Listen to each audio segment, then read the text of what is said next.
What's up guys， 欢迎大家回到 Big Dub 的频道，我是 Walter。今天小编决定来跟大家聊聊这位嘻哈产业中的传奇人物，也就是 Lil Wayne 的故事。谈及到所谓的嘻哈音乐，那你就一定得提到这位在产业中数十年还屹立不摇，人称本世代最具有影响力的其中一位饶舌歌手 Lil Wayne。各位听清楚了，打从1997年，也就是 Lil Wayne 于14岁的年纪，他就获得了 Cash Money 的老板 Birdman 的赏识，开始发展他的音乐生涯。那天生自备的 Auto Tune 声线，配上他极高的音乐天赋，在16岁的年纪 ，Weezy 就拿下了 Billboard 嘻哈榜单的第1名宝座，开始了他传奇的一生。如今整整25年的时间过去了 ，Lil Wayne 都还依然是嘻哈产业中呼风唤雨的角色，影响着下一个世代。那不知道各位有没有在近期看到这个 Lil Wayne 的访问影片？在这 interview 中 ，Lil Wayne 借由这心理疾病的主题，延伸到了自己这在年仅12岁的年纪就尝试自杀的经历。事实上，这也并不是第一次 Lil Wayne 在公共场合谈及到这件事情了。早在他先前的单曲、访问，亦或是音乐颁奖典礼的致辞当中，他都曾多次提及。若不是这位名为 Uncle Bob 的白人警察在当时救了他一命，那现在这世上也绝对不会有一名叫做 Lil Wayne 的饶舌歌手的存在。不仅如此，这事情的发生不单单只是影响了他的生命，而更是让 Weezy 的母亲在当时愿意放手一搏，让他尝试追逐自己的梦想。特别是在美国，很多人眼里都会有所谓种族颜色之分，但经过了这件事情，这也让 Weezy 从小深信种族歧视确实是可以被克服的。事发经过后 ，Weezy 也曾数度跟这位白人警察 Uncle Bob 重逢，而 Uncle Bob 也向媒体透露 ，Wayne 曾多次表示要给他无条件的经济援助。但究竟是发生了什么事情，会让 Lil Wayne 想要在12岁的年纪开枪自杀？而这又跟他的心理疾病有什么关联性？废话不多说，马上让我来给你们娓娓道来。Lil Wayne 本名为 Dub Michael Carter Jr.， 来自美国路易斯安那州的一个单亲家庭，由妈妈一手抚养长大。因为爸妈在他2岁时就离婚的关系，爸爸也就这样抛弃了家人。而这也让他在日后决定要把名字的 D 给去掉，成为了他 Lil Wayne 艺名的由来。因为父亲的缺席，妈妈在家中必须同时担任2个家庭的角色，也就是爸爸的严峻以及妈妈的慈祥。而光是这件事情，就跟他日后扣下扳机的决定息息相关。Young, yeah, as a kid, around 10, feeling like you. When I was told that I couldn't have what I wanted, what I dreamed of, and what I desired, and that was to rap. I was willing to die for it. 回顾 Lil Wayne 的故事和成名经历，透过他来自纽奥良的背景，这让他跟当地恶名昭彰的 Birdman 扯上关系。根据资料所述，尽管当时的 Wayne 还只是一个12岁的小孩，但因为 Weezy 的母亲就曾经在多年前跟 Birdman 就读同一所学校，因此他比谁都清楚他是一个怎么样的角色。根据他的妈妈所述，当时还只是学生的 Birdman 就已经靠着街头的非法买卖成为了百万富翁，而这就是为什么他的母亲很清楚，他并不想要自己12岁的儿子跟他有任何关系。I know, we know who Baby was, and he's a millionaire from the streets. And in New Orleans, that name way before there was rap, before there was a Cash Money Records, that name held weight. My mama went to school with him. My mama was so scared for me to even be involved with him. Wow. You know what I mean? All she would say was like, boy, that boy was 14 with $1 million. Like, ain't nobody, I don't know how he got it. That was 14, she was scared of him. To me, you're a kid, you're a boy, you're like, yeah, you go in your room, you're like, oh shit.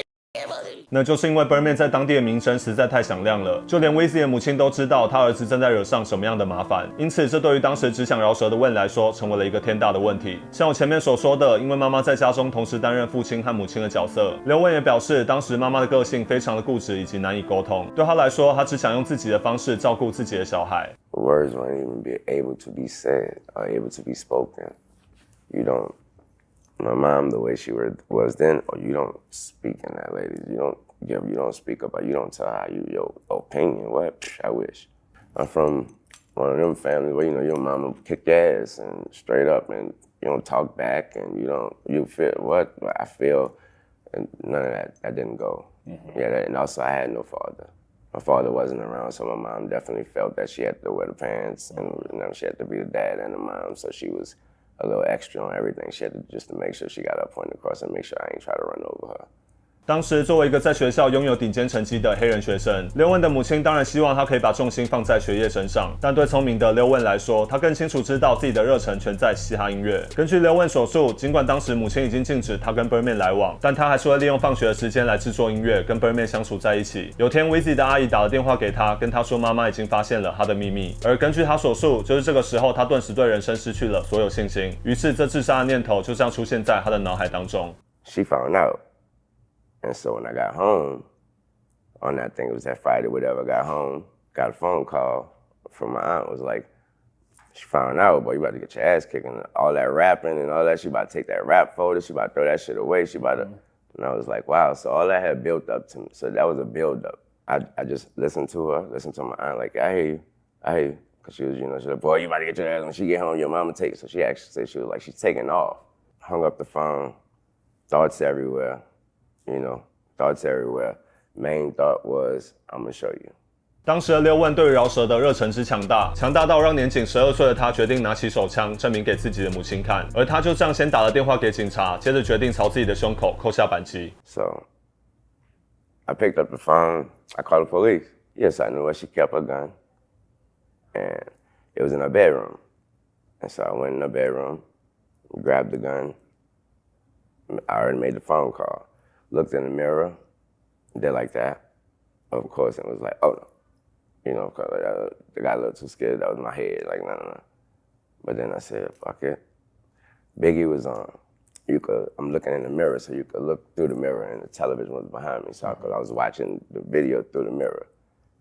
One More Chance was on, and I think Biggie was already gone or something. So I was just looking, and it was like, you know what? Start thinking again. I had to get myself mad and notice that I didn't have to. That's what scared me. How I know I had mental health problems was I pulled the trigger. You actually pulled the trigger? Yeah, I pulled the trigger. 那就在Lil Wayne扣下扳机之后，警察也马上来敲门了。此时已经倒在地上的Lil Wayne被敲门声给吵醒，而他也决定用自己的最后一口气滑到门边，试着要发出声响，让外面的人意识到房子里面确实有人。随后门虽然是打开了，但所有进门的警察也不顾他的死活，一心只想着找毒品跟武器。And so then that's when with that knocking woke me up out of that. The knocking, they kept up, but then they stopped. And once they stopped knocking, I said, okay, they must have left. It took too long. It took too long for it, meaning death. It took too long. So I was still just laying there. I didn't feel a thing. I said, shit, I said, I'm here for a reason. Had on like my little school shirt, so therefore it was cotton and we had wood floors. So I'm saying that to say because of the blood was pouring out of my chest so much that it made it easy for me to slide with my shirt in the wood across the floor. I made it all the way there. Only energy I had left was to kick the door. Kick the door, and I started hearing them go crazy, like, someone's in there, someone's in there. They saw me, they as in the cops, they saw me just jump clean over me and went through the house talking about, I found the drugs, I found the gun, I found it. So I'm doing all that. 那对于那些不知道的人，其实Lil Wayne来自的地方，也就是路易斯安那州，有着非常庞大的黑人族群。想当然尔，各位也可以想象，在20年前那地方会有多严重的种族歧视问题。一个警察进入了家中，发现了一名倒在血泊中的黑人男性。当然，他们会选择先寻找家中的潜在武器，排除掉任何的风险。但就是这个时候，有一名名为 Uncle Bob 的白人警察进门，而他也拒绝让眼前的这名12岁少年就这样躺在地上等死。无论结果会是什么，他也选择伸出援手。And so it took a guy named Uncle Bob. And he ran up there. When he got to the top of the steps and saw me there, he refused to even step over me. One of them yelled, like, I got the drugs. And that's when he went crazy. He was like, I don't give a fuck about no drugs. He's like, do you not see the baby on the ground? And funny that I kept trying, I was spitting all in his face, blood, everything. All I was trying to tell him, I'm not a baby. Because he kept, do you not see the fucking baby on the ground with this hole in his chest? He was screaming at him, and it was like, I guess I didn't know he was, so he must have been the sheriff of boss, because they all came out the other rooms like, oh, sorry, boss, we called the ambulance. Or he's like, I don't give a fuck, do you, like, so he called like one of them names, last name. Your car now. Picked me up, bought me, and just kept telling me some shit like, you're not gonna die on me, you're not gonna die on me the whole time. The whole time, I am trying to tell him I'm not a baby. That's what I told him for 30 minutes straight. And so he got me to the hospital. He brought me there. He never even checked it. He just left me, made sure I was good. 惊人的地方来了，根据Lil Wayne本人所述，他是后来才发现，其实他尝试自杀的那天 ，Uncle Bob 并没有值班，但就是因为那地方就是他所管的辖区范围。一旦他在对讲机中听到了这起意外的发生，他也毫不犹豫地立即赶到现场。I got shot at was the projects in my neighborhood. It was the projects in my hood. It was something like the projects. That's what it was. We didn't have a name for it though. With that said though, that was his area. That was his, that was where he worked at. He knew everybody in that area. He knew every kid in that area, knew every parent in that area. So when he heard it come over his radio, he was just like, wait, what? What? That was that. He heard the shot. He heard the, whatever, the call come over his radio. So he was off duty.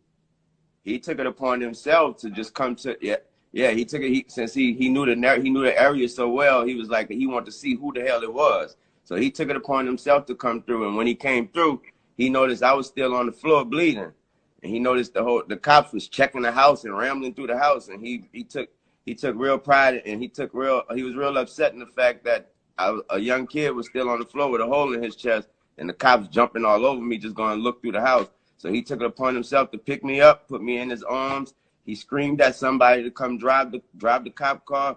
They drove the car. He sat in the back seat with me. He held me in his arms. He busted through the hospital doors. He made sure there was no waiting. He put me straight into the emergency room. They patched me up, and he made sure I lived. Once he knew I was good, he left. 不仅如此，这故事甚至还有另一个我觉得更惊人的插曲。像我所说的 ，Birdman 在纽奥良的街头有非常响亮的名声。日后当 Lil Wayne 跟 Birdman 再次在一间餐厅巧遇 Uncle Bob 的时候 ，Birdman 也直接表示，眼前的这个人正是当年把他逮捕、让他服刑数年的同一位警察。虽说如此，但 Birdman 却也没有因此而感到愤怒或是过度反应，因为他清楚明白 Uncle Bob 就是那种把所有人都当作他的孩子的正直警察。I have a father. His name is Baby. Some people call him Birdman, Stun or whatever. Uncle Bob been a policeman in New Orleans.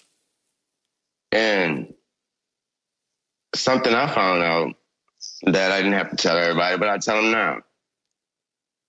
Uncle Bob is the same police, same cop that put my father in jail for years. 至于这起意外的发生对于 Lil Wayne 的人生有着什么样的影响，就像 Wayne 自己所说的，当时他的母亲对他的管教非常严厉，而对此他也说到，从那天之后，他身边的所有亲友，包括他，都再也没有见过原先那个固执严厉的母亲了。Never said was so the mom that I knew before that day on my life and everyone's life in here have never met or seen or heard that lady again in my life. So I didn't die that day, but somebody was gone from, she's never been that way. So as far as the parents out there, obviously that was an eye-opener for her. And what she decided to do was, I'll let my flower grow. 回顾 Lil Wayne 的职业生涯，在年仅12岁的年纪，他就遇到了人生的贵人，开始追逐自己的梦想。在18、19岁的年纪，他已经成为了全美最知名的其中一位饶舌歌手。但对此 ，Lil Wayne 依然表示，心理疾病的问题并没有就这样退去，反之，这些问题全都以不一样的方式慢慢出现在他的生活当中。When I say alone, I mean again when those doors close. When when the lights cut after the thank you, you got the homies, then you get to the bus, and then y'all boys good, blah blah blah, whatever, and then them doors close, and there's nobody that no one know you, and then again you create these things, and here again it's mental health, because none of these perspectives or none of these opinions or decisions or things you're thinking or thoughts may be true at all. It's what you create in here because of your situation, and again, so you start to think, well, do anyone actually care? Will it matter when it's all over? Will I matter? And that's always the question. Will you matter when it's all over?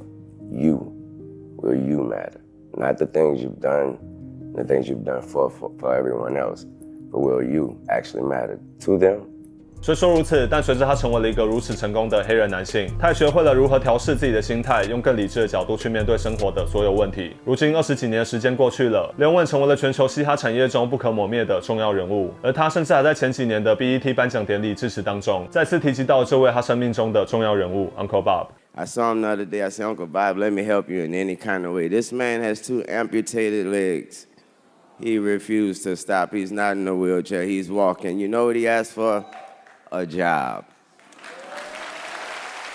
我想人生中的际遇真的是很奇妙，当然你可以简单分辨出 Lil Wayne 对于饶舌的决心真的极度强烈，但如果没有 Uncle Bob， 或许我们真的不会见证 Lil Wayne 这位传奇歌手的诞生。其中我认为最难能可贵的就是他并没有一刻想要把这功劳往自己身上揽，他只是很高兴自己在当年救了一个重要的生命，而他也有机会见证这趟 Lil Wayne 的奇幻旅程。说到这边，我也很好奇各位对于 Uncle Bob 付出不求回报的故事有什么看法？你们跟我一样大大的受到 Lil Wayne 的经历所启发吗？欢迎在底下留言，我们来做个讨论。那此频道以后都会有 Water 来讲解一些我个人有兴趣的内容，所以如果你喜欢我的影片的话，再麻烦你帮我按赞、订阅、分享了。同时，各位记得去 IG 追踪我的个人账号。我是 Water， 我们下次见 ，Peace out。